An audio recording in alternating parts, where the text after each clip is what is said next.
조정식 의장의 발언만 아니면 이 주제가 첫 번째였을 것 같은데 아까도 잠깐 말씀하셨습니다. 모든 그 이슈들이 사실은 지금 더불어민주당 전당대회로 쏠리고 있습니다. 아까 그 정청래 후보가 한 이야기 또한 이 전당대회 국면에서는 오히려 좋은 전략이다라고 말씀도 주셨고 지금 제 손에는 오늘 아침에 발표된 여론조사 하나가 들려 있습니다. 이 이야기 하면서 전당대회 구도를 좀 이야기할 텐데요. 자, 스트레이트 뉴스 여론조사입니다. 민주당 지지층과 무당층을 중심으로 해서 스트레이트 뉴스가 조사기관 조원 CNI에 의뢰해서 7월 25일부터 27일 3일간 한 여론조사인데요. 자, 김민석 후보가 36.6%, 정청래 후보가요 34.3%로 오차범위 안으로 초접전 상황이 벌어졌습니다. 이게 사실은 2주 전 7월 14일과 비교했을 때 7월 14일에는 김민석 후보가 40.0%, 정청래 후보가 28.2%입니다. 그러니까 이 추세만 보자면 김민석 후보는 한 3% 정도 3%포인트 정도 빠졌고요. 정청래 후보는 10%포인트 넘게 상승을 했습니다. 언론에서 일제히 지난 주말 지나면서 정청래 후보가 각 지역에서 약진하고 있다, 상승 추세다라는 이야기를 했는데 이게 여론조사로 재확인이 된 것 아니냐라는 분석이 가능할 듯합니다. 어떻게 보고 계신지 이야기부터 좀 듣고 들어갈까요? 이번에 이승준 데스크 말씀 좀 들을까요? 전체적인 분위기, 구도는 좀 어떻게 보시나요? 이게 이제 결국 예비 경선 때 그 투표율이 득표율이 공개되지 않았지만 분위기는 그 당시 우리가. 분위기가 이제 김민석 후보가 많이 앞설 거라고 예상했는데 실제로 많이 붙었다, 정청래 후보랑 이런 얘기가 나오면서 김민석 후보 쪽에서는 약간 이대로 선거 가도 되냐, 약간 이런 분위기가 형성됐다고 하고요.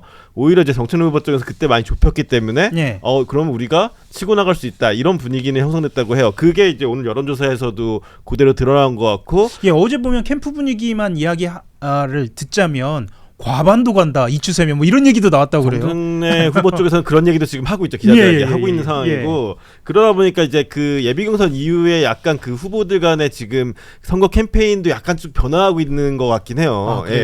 김민석 후보 쪽에서는 신천 지역을 약간 줄이고 이제 대통령을 뒷받침할 수 있는 그걸 후보다는 걸 다시 또 강조하고 있는 것 같고, 정청래 후보 같은 경우에는 기존에 하던 그 선거 캠페인을 지금 이어가고 있는 거고요. 그러면서 우리가 이길 수 있다, 지금 약간 승리할 수 있다 확신을 주는 캠페인으로 가고 있는 상황인 것 같고요. 그래서 지금 여론조사 같은 경우에 지금 추세를 보여주는 것 같긴 합니다. 정확하게 이대로 결과가 나올지 안 나올지는 알 수는 없지만 두고 봐야 할 것 같습니다만 제가 조금 더 설명을 드리고 저희 박재민 평론가님께 여쭤볼 텐데요. 사실 핵심은 수도권하고 호남입니다. 그 안에 권리당원이 몰려있기도 하고요. 자, 권역별로 보면 광주 전라에서 김민석 후보가 41.4%, 그리고 정청래 후보가 31.6%인데 오차범위 밖으로 김민석 후보가 앞서 있긴 합니다. 그런데 월요일에 이제 브리핑에서도 말씀을 드렸습니다. 호남 민심이 심상치 않다라고 말씀을 드렸는데 지금 이 10%포인트 가깝게 김민석 후보가 앞서 있습니다만 광주에서 김민석 후보가 55%, 그러니까 절반 이상 앞서는 것으로 보이고, 전북과 전남에서는 오차범위 안으로 들어가서 경합을 보이고 있는 것으로 보입니다. 특히 전남에서는 정청래 후보가 36.1%, 김민석 후보가 32.6%로 정청래 후보가 오히려 전남에서 앞서는 것으로 보여요. 전북에서는 또한 이 오차범위 안에서 경쟁이고요. 굉장히 치열합니다. 지금 상황 좀 어떻게 보시는지 있는지 좀 말씀 좀 듣고 넘어가겠습니다. 일단 이슈라는 측면과 조직이라는 측면이 있는데요. 조직이라는 측면을 말씀드리면 제가 이제 중진 정치인들한테는 늘 그런 이야기를 합니다. 전당대회 할 때마다 나가라. 그 이야기 뭐냐면은 전당대회에 자주 출마를 해야지 전국적인 조직이 생깁니다. 그리고 사람들은 온라인 세상에 조직이 뭐 필요해, 그런 생각을 할 수 있는데 이제는 조직이 온라인에 다 들어와 있습니다. 즉 유튜브에 다 들어가서 댓글 달고 그다음에 퍼나르는 작업들을 합니다. 그런 부분에서 정청래 대표 쪽들은 훈련이 돼 있습니다. 그런데 이 훈련이 하루 이틀 된 게 아니고요. 20년 된 팀들입니다. 정청래 대표가 이른바 노무현 정부 열린우리당 시절에 정동영 의장 팀의 조직 총괄 팀이에요. 전국 그렇게 오래된 조직인가요? 예. 그 조직들이 아직도 남아 있어요. 활동가 조직들이. 예, 그러면서 그 20년 동안 전당대회를 얼마나 많이 치렀겠습니까? 예. 손발이 착착착 맞습니다. 예. 시군구 단위까지 조직이 움직이고 제가 알기로는 여론조사 대응이라든가 예. 뭐 이런 것들까지 또는 뭐 댓글 대응까지 다 할 수 있는 조직을 갖추고 있습니다. 그런 부분에서 굉장히 훈련된 조직을 가지고 있고요. 제가 차기 더불어민주당 대표 적합도 말씀드리면서 이게 더불어민주당과 무당층을 향한 조사다라고 말씀을 드렸고요. 한 가지 더 말씀을 드리면 송영길 후보 같은 경우에는 추세적으로 봤을 때는 지난 조사에서 12.3% 이번에는 13%를 보이면서 추세적으로는 좀 상승하는 흐름이다. 사실 송영길 후보의 퍼센트, 그러니까 득표가 중요한 것은 지금으로서는 이강구도, 그러니까 김민석 후보, 정청래 후보로 보여지기 때문에 언론에서 언급은 하고 있지 않습니다만 사실 과반을 이루지 못했을 때 송영길 후보를 지지하는 선호투표제 2순위, 그 다음 2순위가 1, 2위 후보에게 얹혀지지 않습니까? 그래서 중요하기 때문에 송영길 후보가 끝까지 얼마나 선전하느냐는 또 지켜봐야 할 것 같습니다. 선호투표제 영향은 분명히 이후까지 있다고 봐야겠죠. 지금 어쨌든 이 판세를 보는 분들은 이 양쪽 캠프분이 아니라가 중간에서 보는 분들도 결국 이제 선호투표제가 김 후보에게 유리할 것이라고 지금 해석을 계속 하고 계세요. 어쨌든 이런 지금 추세에서 접전을 벌이고 있다고 하더라도 결국 과반을 서로 넘지 못할 경우에는 선호투표로 이 표가 합쳐져서 김 후보에게 유리하지 않을까 해석을 하시는 분들 많은데 이제 송영길 후보 쪽은 어쨌든 본인이 오늘 뭐 어디 인터뷰도 필승 메이커라고 했지만 전혀 페이스메이커가 되겠다는 생각이 없고 어제 메시지를 살짝 바꾸셨더라고요. 보니까 그동안은 정청 대표를 좀 저격하고 자기가 이재명 정부를 뒷받침시다 강조했는데 어제 말은 양쪽을 다 얘기하더라고요. 정 후보처럼 대통령과 싸우지 않는 후보가 나고 또 김 후보처럼 대통령 뒷받침하지 않겠다. 자기는 쓴소리도 하면서 당청 갈등을 만들지 않겠다. 약간 메시지도 바꾸면서 이 두 후보랑 좀 차별화된 걸 꾀하는데 어쨌든 계속 자기는 곧 그 직진해서 당대표가 되겠다. 이런 메시지가 계속 보이고 있는 것 같아요. 그게 좀 효과적으로 보이나요? 그건 좀 지켜봐야 될 것 같습니다. 지켜봐야 할 것 같고요. 일단 정청래 후보 쪽은 전략을 아주 유연하게 잘 갖고 가는 것 같아요.